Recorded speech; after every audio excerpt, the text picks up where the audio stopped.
ప్రతీకారం అంటే ఎలా ఉంటుంది? ఇది ఆలోచించాల్సిన పరిణామం. దారుణంగా ఉంటుంది. అది ఇజ్రాయెల్ రుచి చూపెడుతోంది. ఏడాది క్రితం ఖచ్చితంగా ఇజ్రాయెల్ మీదన ఇదే రోజున దాడి జరిగింది.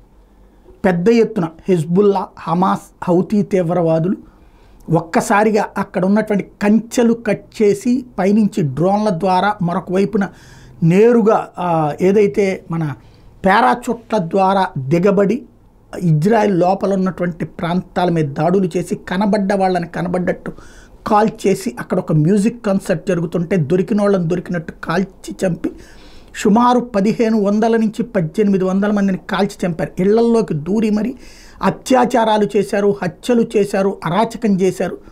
ఆ తర్వాత 250 మందిని కిడ్నాప్ చేసి మొత్తం 600 మందిని కిడ్నాప్ చేసి ఎత్తుకెళ్తుంటే మధ్యలో ఇజ్రాయెల్ అడ్డుపడితే 250 మందిని వరకు వాళ్ళు పట్టుకెళ్ళగలిగారు.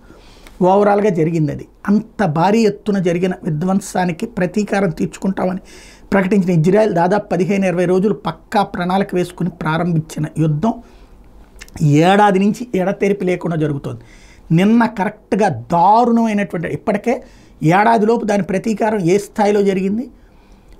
ఎవరైతే హమాస్ ఆ రోజున కీలక నాయకత్వం వహించిందో హమాస్ చీఫ్నే లేపడేశారు. అది ఇరాన్ అధ్యక్షుడి సంరక్షణలో ఉండగా అట్లాగే వాళ్ళకి సంబంధించిన కమాండర్లు 100కి 80-90% తుడిచిపెట్టి పడేసింది హమాస్ని. అదే సందర్భంలో గాజాని 3 వంతులు సర్వనాశనం చేసి వదిలిపెట్టింది. మరొక వైపున హెజ్బుల్లా వాళ్ళని వెంటాడి వేటాడుతోంది. తాజాగా హెజ్బుల్లా చేసిన దాడులకి ప్రతీకారంగా చేస్తున్నటువంటి అటాక్స్ దారుణంగా ఉన్నాయి. గాజా యుద్ధానికి సోమవారంతో ఏడాది పూర్తవుతున్నటువంటి వేళ భారీ స్థాయిలో విరుచుకుపడుతోంది. దాడుల తీవ్రతను అమాంతం పెంచేసింది. హమాస్ హెజ్బుల్లాల మీద ఏకకాలంలో బాంబుల వర్షం కురిపిస్తోంది. ముఖ్యంగా లెబనాన్ రాజధాని బీరూట్ బాంబుల మోతలతో దద్దరిల్లుతోంది. హెజ్బుల్లా రాజకీయ సైనిక కేంద్రాల లక్ష్యంగా విరామం ఎరగకుండా దాడులు చేస్తోంది.